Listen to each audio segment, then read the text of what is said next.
ಆಗಲೇ ನಾನು ಮೀಡಿಯಾ ಅವ್ರ ಜೊತೆಗೆ 2 ಸರಿ ಬೆಳಗ್ಗೆಯಿಂದ ಮಾತಾಡಿದ್ದೀನಿ. ಇನ್ನೊಮ್ಮೆ ಅದೇ ರಿಪೀಟ್ ಮಾಡ್ತೀನಿ. ಇವತ್ತು ನಾನು ವಿಶೇಷವಾಗಿ 10 ದಿವಸದಲ್ಲಿ ಏನು ಘಟನೆಗಳು ಆಗಿದ್ದಾವೆ ಅದರ ಬಗ್ಗೆ ಚರ್ಚೆ ಮಾಡೋಕ್ಕೆ ನಮ್ಮ ಮೇಲಧಿಕಾರಿ ಜೊತೆಗೆ commissioner, deputy commissioner, DC, SP, IG ಅವ್ರ ಜೊತೆಗೆ ಚರ್ಚೆ ಮಾಡೋಕ್ಕೆ ಬಂದಿದೆ. ಎಲ್ಲ 3 ಕೇಸಲ್ಲಿ ಏನು ಪ್ರಗತಿ ಆಗಿದೆ ಅದು ರಿವ್ಯೂ ಮಾಡಿದ್ದೀನಿ. ಮುಂದೆ ಏನೇನು ಆಗತ್ತೆ ಮತ್ತು ಏನೇನು ಮಾಡಬೇಕಾಗಿದೆ ಅದನ್ನು ಸಲಹೆ ಸೂಚನೆಗಳು ಕೊಟ್ಟಿದ್ದೀನಿ. ಆಗಲೇ ಒಂದು ಕೇಸ್ ಇಮಿಡಿಯೇಟ್ಲಿ ಪತ್ತೆ ಆಗಿತ್ತು, ಅದರ ಬಗ್ಗೆ ತಾವು ಜಾಸ್ತಿ ಮಾತಾಡಲ್ಲ ಏಕೆಂದರೆ ಅದು ಪತ್ತೆ ಆಗಿತ್ತು. 2ನೇ ಕೇಸ್ ಮತ್ತು 3ನೇ ಕೇಸ್ ಅದರ ಬಗ್ಗೆ ಕೂಡ ಸ್ವಲ್ಪ ಮಟ್ಟಿಗೆ ಪ್ರೋಗ್ರೆಸ್ ಆಗಿದೆ, ತಮ್ಮಲ್ಲಿ ಗೊತ್ತಿದೆ. ಮುಂದೆ ಹೇಗೆ ಪ್ರೋಗ್ರೆಸ್ ಆಗುತ್ತೆ ನಮ್ಮ ಲೋಕಲ್ ಆಫೀಸರ್ಸ್ CP, SP ಅವರು ತಮಗೆ ತಿಳಿಸ್ತಾರೆ. ಅದರ ಬಗ್ಗೆ ಕೇಸಿನ ಬಗ್ಗೆ ಹೇಳೋಕ್ಕೆ ನಮ್ಮ ಹತ್ರ ಸದ್ಯಕ್ಕೆ ಹೇಳೋಕ್ಕೆ ನನಗೆ ಬರಲಿಲ್ಲ, ಅವರೇ ತಮಗೆ ಪ್ರೋಗ್ರೆಸ್ ತಿಳಿಸ್ತಾರೆ. ಆದರೆ ಒಂದು ಭರವಸೆ ನಾನು ನಮ್ಮ ಕಡೆಯಿಂದ ತಮ್ಮೆಲ್ಲರಿಗೆ ಎಲ್ಲರ ಮೂಲಕ ಎಲ್ಲರ ಪಬ್ಲಿಕ್ಗೆ ಕೊಡ್ತೀನಿ. 3 ಕೇಸಲ್ಲಿ ಕರೆಕ್ಟಾಗಿ ನ್ಯಾಯವಾಗಿ ಯಾರು ಅದರಲ್ಲಿ ಭಾಗಿಯಾಗಿದ್ದಾರೆ, ಅದು ವ್ಯಕ್ತಿ ವಿಶೇಷ ಇರಲಿ, ಯಾವುದು ಸಂಸ್ಥೆ ಇರಲಿ, ಯಾವುದು ಐಡಿಯಾಲಜಿ ಇರಲಿ, ಅವರ ವಿರುದ್ಧ ನಾವು ಕಠಿಣ ಕ್ರಮ ತಗೊಳ್ತೀವಿ. ಇದು ಭರವಸೆ ತಮಗೆ ಕೊಡ್ತೇವೆ. ಜೊತೆಗೆ ಈ ಕೇಸಸ್ ಜೊತೆಗೆ ಬ್ಯಾಂಗ್ಳೂರು ಸಿಟಿಯಲ್ಲಿ ಅಥವಾ ದಕ್ಷಿಣ ಕನ್ನಡದಲ್ಲಿ ಅಥವಾ ಕರಾವಳಿಯಲ್ಲಿ ಮತ್ತು ಇಡೀ ಕರ್ನಾಟಕದಲ್ಲಿ ಶಾಂತಿ ಮತ್ತು ಸುವ್ಯವಸ್ಥೆ ಕಾಪಾಡಲಿಕ್ಕೆ ಮೇಂಟೈನ್ ಮಾಡೋಕ್ಕೆ ಏನೇನು ಕ್ರಮ ತಗೋಬೇಕು, ಸಾಕಷ್ಟು ಕ್ರಮಗಳು ಆಗಲೇ ನಮ್ಮ ಸನ್ಮಾನ್ಯ ಮುಖ್ಯಮಂತ್ರಿಯವರು ಮತ್ತು ಗೃಹ ಸಚಿವರು ಕೂಡ ಅನೌನ್ಸ್ ಮಾಡಿದ್ದಾರೆ. ಉದಾಹರಣೆಯಾಗಿ ನಮ್ಮ ಗಡಿ ಪ್ರದೇಶದಲ್ಲಿ ಸ್ವಲ್ಪ ಜಾಸ್ತಿ ಸರ್ವೆಲೆನ್ಸ್ ಮಾಡಬೇಕಾಗತ್ತೆ, ಹ್ಯೂಮನ್ ಸರ್ವೆಲೆನ್ಸ್ ಕೂಡ ಮಾಡಬೇಕಾಗತ್ತೆ, ಟೆಕ್ನಿಕಲ್ ಸರ್ವೆಲೆನ್ಸ್ ಕೂಡ ಮಾಡಬೇಕಾಗತ್ತೆ.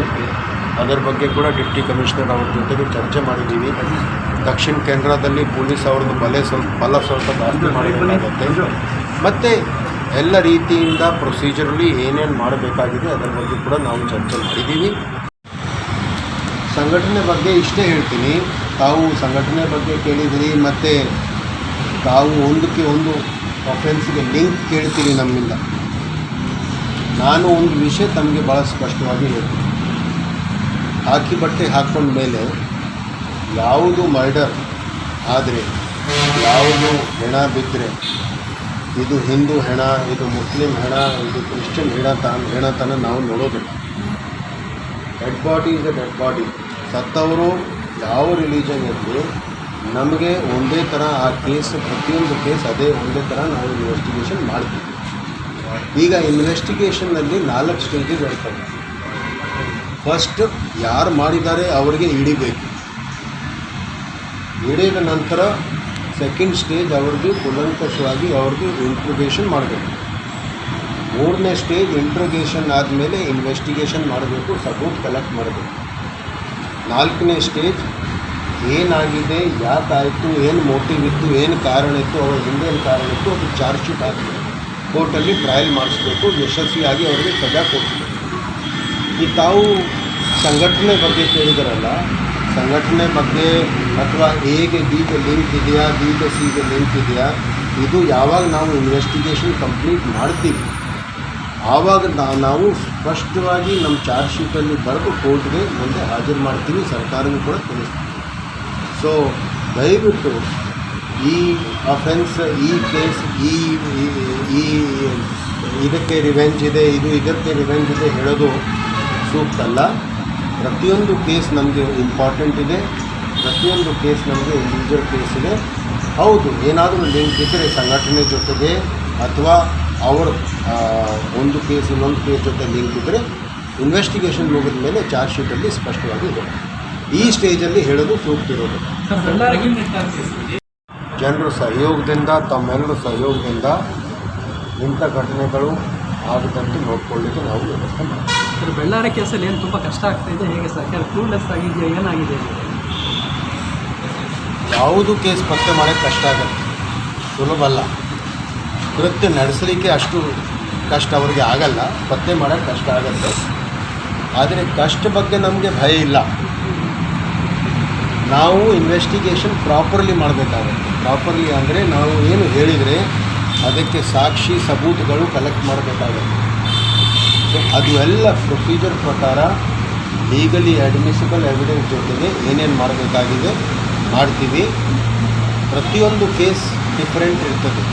ಕೆಲವು ಕೇಸ್ 1 ಗಂಟೆಯಲ್ಲಿ ಪತ್ತೆ ಆಗ್ತವೆ, ಕೆಲವು ಕೇಸಿಗೆ 10 ದಿವಸದಲ್ಲಿ ಪತ್ತೆ ಆಗ್ತವೆ, ಕೆಲವು ದಿವಸ 1 ತಿಂಗಳಿಯಲ್ಲಿ ಪತ್ತೆ ಆಗ್ತವೆ, ಕೆಲವು ಕೇಸ್ ಯಾವಾಗಲೂ ಪತ್ತೆ ಆಗಲ್ಲ. ಆದರೆ ಈ ಕೇಸಿನಲ್ಲಿ ನಾನು ತಮಗೆ ಭರವಸೆ ಕೊಡ್ತಾ ಇದ್ದೀನಿ, ಪ್ರತಿಯೊಂದು ಕೇಸ್ ಪತ್ತೆ ಆಗುತ್ತೆ. ಪೊಲೀಸವರು ಕರೆಕ್ಟ್ ಲೈನಲ್ಲಿ ಇದ್ದಾರೆ, ಇನ್ವೆಸ್ಟಿಗೇಷನ್ ನಡೀತಾ ಇದೆ. ಹೇಗೆ ಪ್ರೋಗ್ರೆಸ್ ಆಗುತ್ತೆ ತಮಗೆ ತಿಳಿಸ್ತೀನಿ. ಸರ್, ಈಗ ಆಫೀಸರ್ಗಳೆಲ್ಲ ಬಂದಿದ್ದಾರೆ. ಬಟ್ ಅಡ್ಮಿನಿಸ್ಟ್ರೇಷನ್ ಅಧಿಕಾರಿಗಳಂತ ತುಂಬ ಇಂಪಾರ್ಟೆಂಟ್ ಆಗಿರುತ್ತೆ ಇಂಥ ಟೈಮಿಗೆ. ಅವರು ನಮಗೆ ವರ್ಗಾವಣೆ ಮಾಡಿದ ಉದ್ದೇಶ ಏನು? ಅಲ್ಲಿಂದ TS ಇರ್ಬೋದು. ಇಂಥ ಕೇಸ್ ಇದ್ದಾಗ ಆ ಪೊಲೀಸ್ ಸ್ಟೇಷನ್ ಅವರು ಮಾತ್ರ ಕೇಸ್ ಪತ್ತೆ ಮಾಡಬೇಕು ಆ ಥರ ಏನಿಲ್ಲ. ಇಂಥ ಕೇಸ್ ಇದ್ದಾಗ ಪ್ರತಿಯೊಬ್ಬರು ಅವರು ಎಲ್ಲೂ ಇರಲಿ ಅವರು ಅದಕ್ಕೆ ಸಹಯೋಗ ಕೊಡ್ತಾ ಇದ್ದಾರೆ. ಕೆಲವು ಜನ officers, senior officers, IPS officer ಡೆಲ್ಲಿಯಿಂದ ಬರಲಿಲ್ವಾ ಅಥವಾ ಬೆಂಗಳೂರಿಂದ ಬರಲಿಲ್ವಾ, ಎಲ್ಲ ಕಡೆಯಿಂದ ಎಲ್ಲ ನಾವು ಸೇರಿ ADG ಅವರು ಇಲ್ಲಿ 4 ದಿವಸ 5 ದಿವಸ ಕ್ಯಾಂಪ್ ಮಾಡಿದ್ರು. ಸೊ ಸಬ್ ಇನ್ಸ್ಪೆಕ್ಟ್ರಿಂದ ಹಿಡಿದು ಒಬ್ಬರು ಕಾನ್ಸ್ಟೇಬಲಿಂದ ಹಿಡಿದು ADG ತನಕ ಎಲ್ಲರದ್ದು ಒಂದು ಪಾತ್ರ ಇರ್ತದೆ. ಎಲ್ಲರೂ ಎಲ್ಲಾದರೂ ಕೆಲವು ಮಂದಿ ಇಲ್ಲಿ ಕೂತ್ಕೊಂಡು ಮಾಡ್ತಾ ಇದ್ದಾರೆ, ಕೆಲವು ಮಂದಿ ಪುತ್ತೂರಲ್ಲಿ ಕೂತ್ಕೊಂಡಿರ್ಬೋದು, ಕೆಲವು ಬೆಂಗಳೂರಲ್ಲಿ ಕೂತ್ಕೊಂಡಿರ್ಬೋದು, ಕೆಲವು ಬಳ್ಳಾರಿಯಲ್ಲಿ ಇದ್ದಾರೆ, ಕೆಲವು ಬೆಂಗಳೂರಲ್ಲಿ, ಕೆಲವು ಡೆಲ್ಲಿಯಿಂದ ಬೇರೆ ಕೆಲಸಗಳು ಸಪೋರ್ಟ್ ಕೊಡ್ತಾ ಇದ್ದಾರೆ.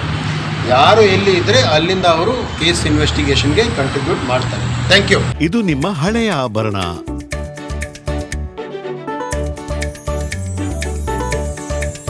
ಇದು ನಿಮ್ಮ ಹೊಸ ಆಭರಣ.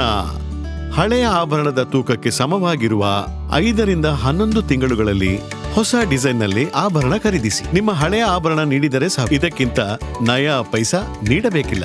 ಈ ಮ್ಯಾಜಿಕ್ ನಿಮ್ಮ ಲಲಿತಾದಲ್ಲಿ ಮಾತ್ರ. Lalitha advance plan.